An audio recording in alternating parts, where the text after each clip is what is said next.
ang live interview ng tatlong veteranong broadcaster ng Super Radio DZBB na sina Joel Reyes-Zobel, Rowena Salvacion at Melo Del Prado sa mga naghahangad na maging senador ng ating bansa. Ikaw na ba? The Senatorial Interviews. Dapat totoo.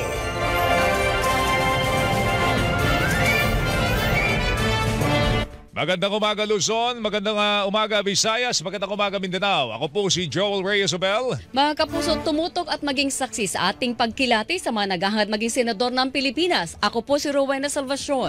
Ito ang Ikaw na ba? The Senatorial Interviews. Kilalanin, kilatisin. Ako po naman ang iyong kapuso, Melo Del Prado. Dapat totoo.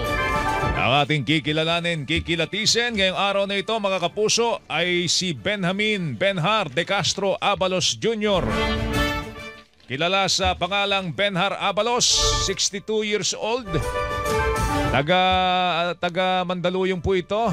Ang kapanganakan po niyang lugar ay Maynila. Siya po ay nagtapos ng Bachelor of Laws Ateneo de Manila University, AB History and Political Science sa De La Salle University. Naging kalihim po siya ng Department of Interior and Local Government. Naging chairman din po ng Metropolitan Manila Development Authority MMDA.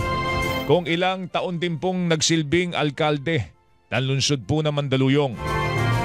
Naging presidente po ng Union of Local Authorities of the Philippines at League of Cities of the Philippines. Naging kongresista rin ng Mandaluyong mga kapuso. Ang kanyang mga nagawang batas, Republic Act 9397, ito po yung Amended Urban Development Housing Act of 1992. Ang kanyang mga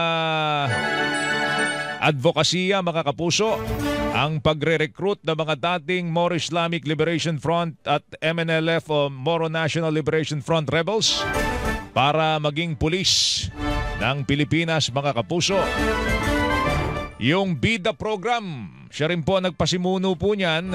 Ito po yung Buhay, Ingatan, Drogay, Ayawan. Siya rin po ang naglunsad po ng I Love MM. Wala bang I Love BB? I Love MM. I Love Metro Manila.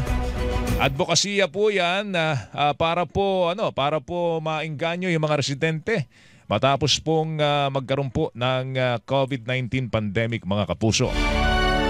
Pinapakilala po namin sa inyo, Benhar Abalos, mga kapuso.